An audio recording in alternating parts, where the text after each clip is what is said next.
ভোগের এঁচোড়। প্রথমে কড়াইতে সর্ষের তেল গরম করে নিতে হবে।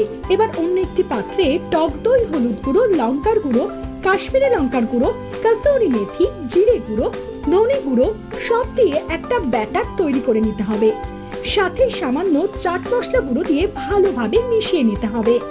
তেল গরম হলে হলুদ গুঁড়ো ও নুন দিয়ে ডুমো করে কেটে রাখা আলু ভেজে নিতে হবে।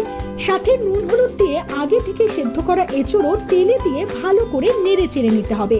এবার মশলার মিশ্রণের মধ্যে ভেজে রাখা আলু ও এঁচোড় দিয়ে ভালো করে মাখিয়ে নিতে হবে।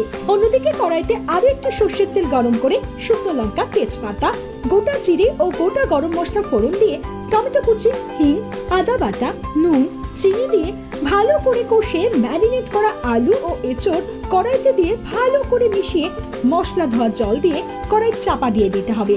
হয়ে গেলে ঘি ও কাঁচা লঙ্কা চিরা দিয়ে পরিবেশন করুন ভোগের এঁচোড়।